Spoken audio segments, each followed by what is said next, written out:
I am not Farooq Abdullah. मैं क्या उसको दोस्त मानूं? क्या है गुप का डिक्लेरेशन? ऐशो आराम पर आप रो रही हो। 370 की जो आप रोना रो रही हो, 370 कहां से वापस आ सकता है? आपने ऑटोनॉमी की बात की, क्या ऑटोनॉमी लाई आपने? महबूबा जी ने सेल्फ रूल की बात की थी, लाया था? आप गुपकाल डिक्लेरेशन करके क्या करोगे? जब 370 एब्रोगेशन हुआ उससे पहले उन्होंने कहा कि दुनिया की कोई ताकत 370 को नहीं तोड़ सकती। यहाँ मैं हिंदुस्तान की बात करूं, दिल्ली में, कश्मीर आकर पाकिस्तान की बात करूं, प्राइम मिनिस्टर से बात करेंगे, क्या बड़ी बात है? प्राइम मिनिस्टर कौन है? अस्सलाम वालेकुम नाज़रीन, welcome to Kashmir news bureau. मैं हूं आपका मेज़बान शाह तौकीर इस्लाम। नाज़रीन, 5 अगस्त के बाद जम्मू एंड कश्मीर की जो पॉलिटिक्स है वो रुकी पड़ी हुई थी। जो पॉलिटिकल डेवलपमेंट है उस पर कोई काम नहीं हो रहा था। नाज़रीन, कुछ दिनों से हमें दिखाई दे रहा है जो पॉलिटिकल डेवलपमेंट है अब स्टार्ट हो गई है, पॉलिटिकल एक्टिविटीज़ स्टार्ट हुई है। इसी सिलसिले में आज हम बात करने आए हैं जेडीयू के ऑफिस और हमारे मेहमान हैं JN शाहीन साहब। शाहीन साहब, आपका खैर मकदम। Thank you. शाहीन साहब, आपको क्या लगता है, करीबन एक साल से ज़्यादा टाइम हो गया जो पॉलिटिकल एक्टिविटीज़ बैठी हुई थी, नहीं चल रही थी, वजह क्या थी उसकी? नहीं, अभी कोविड चल रहा है। अभी आपका जब 370 एब्रोगेशन हुआ उसके दिन बाद 2-4 महीने बंद रहा, और उसके बाद कोविड में आप क्या एक्सपेक्ट करते हैं? मुश्किल से बिहार के इलेक्शंस इस वक्त को परमिशन दिया है इलेक्शन कमिश्नर ने, जो बिहार के इलेक्शन चल रहे हैं, और उसके बाद कलकत्ता के हैं, तो अभी आहिस्ता आहिस्ता स्टार्ट हो जाएगा। जेडीयू का हमने देखा है, जेडीयू अगर आर्टिकल 370 ख़त्म भी हुआ था, जेडीयू एक्टिव रही है इसमें। बाकी जो पॉलिटिकल पार्टीज़ थी वो बिल्कुल खामोश रहे थे। इस पे जेडीयू का क्या कहना है? देखिए, जब आर्टिकल 370 का एब्रोगेशन हुआ उसके बाद भी हमने बात की। हमारा सीना साफ है, मैल नहीं है, दिल में कहीं मैल नहीं है, तो हमने छाती खोल के बात की। और जिन लोगों के दिल में मैल बैठा हुआ था, जो लोग करप्शन में मुलव्वस थे, वो लोग बात नहीं कर सके। जाहिर सी बात है, उसमें हम तो कुछ नहीं कर सकते, लेकिन हमने अपनी बात रखी सरकार के सामने, पार्लियामेंट के सामने, और जहाँ पर जो जायज़ था कश्मीरी आवाम की जहाँ तक रिप्रेजेंटेशन का सवाल था, जो भी मुमकिन हमारे हाथ से था हमने किया। महबूबा मुफ्ती रिलीज़ हुई है, रिलीज़ होने के बाद ही उनकी एक ऑडियो मैसेज आई, उस चीज़ को आप किस तरीके से देखते हैं? देखिए, हमने वेलकम किया, जो लोग बंद थे हमने सरकार से कहा कि उनको छोड़ दिया जाए। और रही बात ये जो ह्यूमैनिटी की बात आती है, एक औरत है और बंद रखने का कोई मतलब नहीं बनता, हमने सरकार से गुजारिश की कि इनको छोड़ दिया जाए। और उसके बाद इनकी ऑडियो मैसेज क्या है, बाकी सब चीज़ें, उनसे हमें कोई मामला नहीं है, ना हमने उसमें कोई गहराई में जाना है। ये उन लोगों की अपना तौर तरीका है, किस तरीके से पॉलिटिकल प्रोसेस स्टार्ट करना चाहते हैं। और यही बात हमारी पार्टी का जो पहले भी वो अपना मौक़िफ़ था, वो मौजूद था अपनी जगह, और आज भी हम उसी पर बात करते हैं। 370 पे आपके क्या मौक़िफ़ है इस टाइम? हमने 370 पे जो उस वक्त 5 अगस्त में जो हमने पार्लियामेंट में किया, जो पार्लियामेंट में कहा, जो उस वक्त मौक़िफ़ था, वही मौक़िफ़ हमारा आज भी है, उसमें कोई तब्दीली नहीं है। और हमने उस वक्त भी कहा कि 370 एब्रोगेशन न देश के लोगों के लिए ठीक है, न जम्मू कश्मीर के लोगों के लिए ठीक है। लेकिन अब इस चीज़ को दोहराने का कोई मतलब नहीं बनता, क्योंकि जो चीज़ गई वो गई, उसको वापस आना अब दूर तक नामुमकिन वाली बात है। और दूसरी बात यह है कि आप को मेजॉरिटी चाहिए पार्लियामेंट में उसको वापस लाने की, तो वो मेजॉरिटी जब तक आपके पास नहीं होगी, और साथ में जो हमारी सहयोगी पार्टनर है बीजेपी, अब जाहिर सी बात है उन्होंने अपने उसमें रखा था इलेक्शन मैनिफेस्टो में कि 370 का हम लोग जो है 370 तोड़ेंगे, उन्होंने किया। और हमारी कोशिश थी रोकने की, हमने रोकने की कोशिश भी की। जो चीज़ गई उसके ऊपर बात करने का कोई मतलब नहीं बनता। गुप का डिक्लेरेशन, आप उस चीज़ को किस तरीके से? क्या है गुप का डिक्लेरेशन? ऐशो आराम पर आप रो रही हो, आपकी सरकारी कोठी चली गई, आपका क्या कहते हैं स्टेट डिपार्टमेंट से जो स्टाफ था वो चले गया। मुझे पता ही ना क्या है गुप का डिक्लेरेशन क्या है। आपका जो ऐशो आराम था वो नहीं है, तो उस पर तो कोई नहीं रोएगा। आपने देखा होगा आफ्टर आर्टिकल 370 एब्रोगेशन लोगों ने अफसोस भी किया, नो डाउट। उस वक्त लोगों के दिलों में गम और गुस्सा था, लेकिन क्या जो लोग बंद थे, क्या उस पर लोगों ने रोया? क्या उस पर लोग सड़कों पे निकले? क्या किसी आदमी ने कोई बात की? सिवाय हमारी पार्टी बार बार कहते रही, चाहे उमर अब्दुल्ला रहा, फारूक अब्दुल्ला साहब रहे, महबूबा मुफ्ती रही, हमने कहा कि यार इनको बंद रखने का कोई मतलब नहीं बनता, इनको छोड़ दीजिए, करे अपना काम, जो भी पॉलिटिकल उनकी एक्टिविटीज़ है वो करें। हमने मना नहीं किया, हमने सरकार से कहा, उस वक्त भी किसी पार्टी ने यहाँ बात नहीं की सिवाय जेडीयू ने कहा कि भाई छोड़ देना चाहिए। अब बताइए किस पार्टी ने यहाँ पर बात की, किसी ने हिम्मत लाई? और रही एक बात, दूसरी बात, कि आप गुपकार डिक्लेरेशन करके क्या करोगे? आपने ऑटोनॉमी की बात की, क्या ऑटोनॉमी लाई आपने? महबूबा जी ने सेल्फ रूल की बात की थी, लाया था। एक वकील नहीं भेज सके पार्लियामेंट में, उधर सुप्रीम कोर्ट में, जब उनकी सरकार थी, जब पीएल ये की गई, दाखिल की गई 370 के खिलाफ, क्या उस वक्त हक खान लॉ मिनिस्टर नहीं था? क्या उसका फर्ज नहीं था कि एक वकील भेजे वहां पर? और उसके बाद क्या किया इन पार्टियों ने? अलग अलग वकील भेजे। कहाँ इन्होंने एकजुट होके कोई एक वकील किया है? उन्होंने सब पार्टियों ने अपना नाम जिंदा रखने के लिए अलग अलग वकील भेजे। तो ये वेस्टेज ऑफ टाइम, वेस्टेज। देखिए, आप लोग भी इस बात को समझिए कि 370 की जो आप रोना रो रहे हो, 370 कहाँ से वापस आ सकता है? वापस आएगा वाया पार्लियामेंट। क्या वो गुपकार से वापस आएगा? क्या वो नेहरू पार्क से वापस आएगा? और सुप्रीम कोर्ट की जहां तक बात है, सुप्रीम कोर्ट में तो आप अलग अलग लड़ रहे हो। सुप्रीम कोर्ट में कहां आपने एक जगह बात की? आपने सुप्रीम कोर्ट में जाकर सब पार्टियों ने एक होके वहां पर बात की? नहीं की। सब लोग अलग अलग रिप्रेजेंटेटिव, अलग अलग वकील खड़ा करके अलग अलग जा रहे हो आप सुप्रीम कोर्ट में। भाई पहले आप एक तो हो जाओ। मुजफ्फर शाह का कहना है जितने भी पिटीशन जाएंगी वो हमारे लिए फ़ायदे की बात है, कोई भी कर सकता है। जब 370 एब्रोगेशन हुआ, उससे पहले उन्होंने कहा कि दुनिया की कोई ताकत 370 को नहीं तोड़ सकती। अब अननेसेसरी वेस्टेज ऑफ टाइम, ये टाइम वेस्ट करने की बात है। यानी आप भी मानते हैं जो गुपकार डिक्लेरेशन है सिर्फ एक पॉलिटिकल स्टेप? तो जाहिर सी बात है, आप भी क्या समझ रहे हो इस चीज को लेकर? आप आवाम से पूछिए, बीजेपी का कहना था। आप आम आदमी से पूछिए, हमारा छोड़िए, आप आम आदमी से पूछिए गुपकार डिक्लेरेशन क्या है। आप वहां पर जाकर क्या कर रहे हो? अब लास्ट में क्या, जब चिड़िया चुग गई खेत, अब क्या करोगे? उस वक्त कहां थे? मैं तो बता रहा हूं, जब पीएल सुप्रीम कोर्ट में गई, उस वक्त कहां थे आप लोग? महबूबा मुफ्ती अपना इक़दार चला रही थी। हाँ, she was CM that time, sitting CM. और उस वक्त कहां थे ये लोग?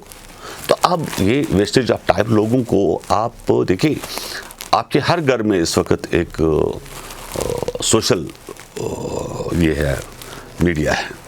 हर बच्चा इस वक्त पॉलिटिक्स जानता है। घर के हर, चाहे वो अमीर है, गरीब है, पढ़ा लिखा है, कितना पढ़ा लिखा है, उसके पास सब किताबें खुली है इस टाइम पर। आप, ये तो वो ज़माना नहीं रहा। आप इसको मर्दमशुमारी बोलोगे, आप इसको महाजरा शुमारी बोलोगे, आप इसको पाकिस्तान बोलोगे, मुजफ्फराबाद बोलोगे, कौन मानेगा?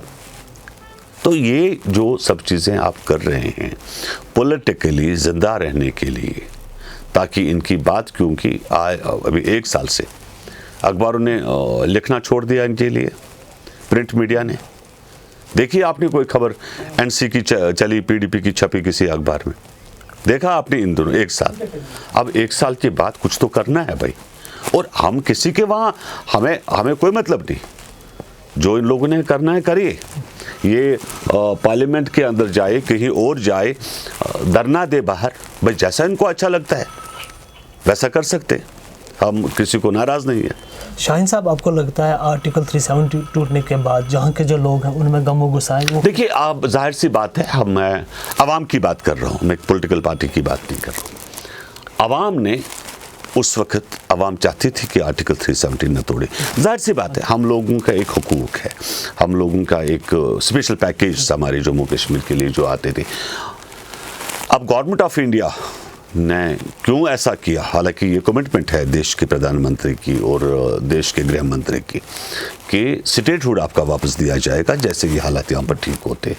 और ठीक है, हम चाहते हैं कि स्टेटहुड वापस मिले, लेकिन जो करप्शन के मामलात लगे हुए हैं, मींस कि आपने रिसेंटली रोशनी एक्ट का देखा होगा, रोशनी एक्ट में कितने सारा ज़मीन इन लोगों ने ले लिया। तो कैसे उस चीज़ों के ऊपर आप वापस ले सकते हो? कैसे इन चीज़ों को रोक सकते हो?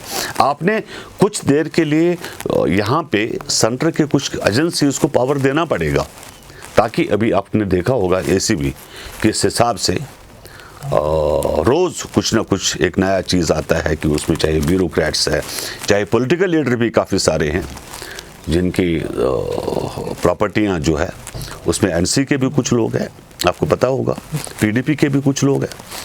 आपके वो फाइनेंस मिनिस्टर हैदराबाद साहब जिनने 4 की 5 कनाल ज़मीन यहाँ पर वजीर बाग में अपने रिश्तेदारों के नाम पे कर दी, तो वो कैसे आप वापस लोगे? उसके लिए कौन सा कानून इस्तेमाल करेंगे आप? अगर चीफ मिनिस्टर नहीं कर रहा है तो कौन करेगा? ये जो करप्शन के इतने सारे केसेस लग गए या जिनको पकड़ के लिया जा रहा है या जिनकी किताबें खोल रही है, तो इनको कैसे? देखिए, मैं एज ए कॉमन मैन बात कर रहा हूँ, लेकिन इस देश का बाशिंदा हूँ, मैं हिंदुस्तानी हूँ, लेकिन कैसे वापस करेंगे आप? तो जब तक कि ऐसे कुछ एजेंसीज को पावर नहीं दिया जाए जो इनके खिलाफ काम करे और इन वो प्रॉपर्टी या जो इलीगल प्रॉपर्टी इन लोगों ने बनाई है उसको वापस लाया जाए, और ये आवाम का पैसा है। यानी आपके मुताबिक जो यूटी का स्टेटस है इस जम्मू एंड कश्मीर को, वो कुछ देर के लिए और एक्सटेंड होना चाहिए। देखिए, कुछ देर के लिए सही है, बिकॉज जहाँ तक आपने अगर सीबीआई को पावर देनी है, अगर ये स्टेटहुड रहता है तो सीबीआई डायरेक्टली किसी को नहीं पकड़ सकती, उसको वहाँ के लोकल चीफ मिनिस्टर से परमिशन लेना पड़ेगा। इस वक्त यूटी है तो सीबीआई के पास डायरेक्ट पावर्स है, चाहे वो पटवारी हो, चाहे वो तहसीलदार हो, चाहे पॉलिटिकल लीडर हो। जो लोग भी करप्शन के लिए काम करते हैं तो सीबीआई उनको 2 मिनट में पकड़ सकती है। Once this UT is our, you had back your statehood, then no CBI have power to enter directly, किसी आदमी को नहीं पकड़ सकती। ब्यूरोक्रेसी की ग्वालियर को आप किस तरीके से देखते हैं? We are not happy. Simple question. मैंने राज्यपाल जी से 2 दफ़ा, 1 दफ़ा नहीं 2 दफ़ा कंप्लीट रिशफल की बात की है इसमें, बिकॉज आम आदमी बड़ा सफ़र कर रहा है इस वक्त, और राज्यपाल जी बहुत अच्छे इंसान हैं, बड़े नेक इंसान हैं। उन्होंने कहा भी है कि वो सून इसका जो है मामला ठीक कर रहे हैं, और जैसे उन्होंने कुछ मीटिंग्स भी इससे पहले बुलाई और ख़ास करके डायरेक्शन दी है सभी अफसरों को कि कहीं पर भी कोई कंप्लेंट्स नहीं आनी चाहिए और पब्लिक के साथ डीसी हजरात वगैरह जुड़े रहे। इलेक्शन का माहौल क्या कश्मीर में इस टाइम साजगार है? इलेक्शन के लिए माहौल साजगार है, कोई प्रॉब्लम नहीं है। इलेक्शन हमारी तरफ से आज भी हो जाए, वी आर रेडी। लेकिन जाहिर सी बात है, बिकॉज कोविड का मामला अभी भी जो है थमा नहीं है, उसने हमारा पीछा नहीं छोड़ा अभी, और जब तक कोविड थोड़ा सा दूर नहीं चले जाता तो इलेक्शंस का डिफ़िकल्ट होगा। और उसके साथ ही हम लोग ये भी चाहते हैं कि आपका स्टेटहुड वापस मिले, जैसे कि देश के गृह मंत्री ने, जैसे मैंने कहा, कमिटमेंट है पार्लियामेंट के अंदर, वो वापस मिले और इलेक्शन हो जाए। जेडीयू क्या चाहती है, इलेक्शन स्टेटहुड में हो जाए या यूटी में? देखिए, यूटी इलेक्शंस हम चाहेंगे कि स्टेटहुड में हो जाए, क्योंकि जब एक असेंबली बनती है उस असेंबली के पावर्स हो, अगर असेंबली के पावर्स नहीं है तो क्या कहते हैं, इलेक्शन का कोई मतलब नहीं बनता। लेकिन फिर भी गवर्नमेंट ऑफ इंडिया हम पे हमें भरोसा है, पूरा यकीन है कि गवर्नमेंट ऑफ इंडिया वही करेगी जो यहाँ के बेहतर के लिए होगा। आपके पास क्या स्ट्रेटजी है जो आप लोगों के पास जाएंगे? जी, स्ट्रेटजी क्या है आप लोगों के पास जाने के लिए? आपके पास, हमारे पास डेवलपमेंट है, हमारे पास एजुकेशन है, एम्प्लॉयमेंट है। आपका जम्मू कश्मीर जो है इस वक्त जो सबसे एक ज़माने में 80s की मैं बात करूं, नंबर 1 रिचेस्ट का स्टेट माना जाता था आफ्टर महाराष्ट्र, नंबर 2। और हम चाहते हैं कि वही 80s वाला कश्मीर वापस आए, अमन हो, पीस हो, तिजारत हो, बिजनेस हो, और बेरोज़गारी, हमारा जो बेरोज़गारी का बड़ा इशू है वो मामला ख़त्म हो जाए। और जम्मू कश्मीर क्योंकि काफ़ी 30-35 सालों से एक डेवलपमेंट नहीं हुई जम्मू कश्मीर में, अभी भी हमारा जो हाईवे है उसमें आपका क्या कहते हैं 6 महीने बंद रहता है, अभी भी टनल्स नहीं बने, या आपका एयरपोर्ट, इंटरनेशनल एयरपोर्ट अभी तक नहीं बना, जबकि कितनी पार्टियाँ आई, उनने वादा किया लेकिन हुआ कुछ भी नहीं। ये सब चीज़ें जो नहीं हुई वो सब चीज़ें हो, और उसके साथ साथ इंडस्ट्रीज़ लगे, कारखाने लगे, ताकि यहाँ पे जो आपका अनएम्प्लॉयमेंट यूथ है उनको काम मिले, उनको रोज़गार मिले। हम चाहते हैं कि prime minister of the country इस जम्मू कश्मीर को स्पेशल पैकेज दे। स्पेशल पैकेज ये नहीं है कि आपको पैसा दिया उन्होंने, हम चाहते हैं कि यहाँ पर हमारे 1-2 लाख लोग या 50,000 लोग जो है आप बाहर की कंपनियों में एडजस्ट करें, उसके बाद सर्विसेज का कुछ मामला हो, या आपकी पुलिस की भर्तियां हो, आपकी फ़ौज की भर्तियां हो, आपकी डिफरेंट डिपार्टमेंट्स में, रेलवेज़ में यहाँ के बच्चों को नौकरियां मिले, और क्या कहते हैं एडजस्ट हो बच्चे, क्योंकि डिप्रेशन के शिकार है। आफ्टर कोविड के होने के बाद कॉलेज यूनिवर्सिटी से बच्चे जब निकलते हैं तो डिप्रेशन के शिकार हो जाते हैं, जब जॉब्स नहीं मिलती, ये सब परेशानियाँ यहाँ पर लोगों की ख़त्म हो। क्या जेडीयू कश्मीर में स्ट्रांग पार्टी है? हम लोग जम्मू कश्मीर में स्ट्रांग है, मैं कश्मीर नहीं, जम्मू कश्मीर जो ये दो रीजन है, जम्मू एक है, कश्मीर एक है, दोनों रीजन में वी आर स्ट्रांग एंड इंशाल्लाह we get the good majority of the seats. कितनी एक्सपेक्टेशन है अगर देखिए वक्त होता है, जब इलेक्शन होगा तो तभी बात करेंगे।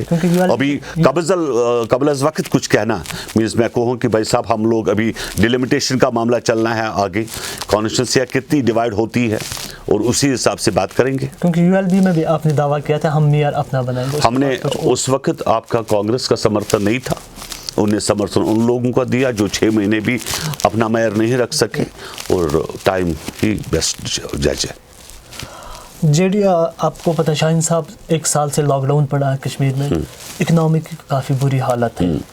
आप गवर्नमेंट ऑफ इंडिया से क्या एक्सपेक्टेशन करें, ये अपनी जो हमारी जो इकोनॉमी है, जम्मू एंड कश्मीर की मैं बात कर रहा हूँ, ये कैसे वापस ट्रैक पे आ जाए? आप रिसेंटली आपके यहाँ पे अभी 10 लाख रुपए एक गाँव को जो बैक टू विलेज प्रोग्राम है गवर्नमेंट ने दी डेवलपमेंट्स के लिए, और 20,000 रुपीज़ फॉर क्रिकेट किट। अगर कोई पॉलिटिकल पार्टी होती उन्होंने आसमान पे चढ़ाया होता कि साहब हमने इतना बड़ा पैसा दिया।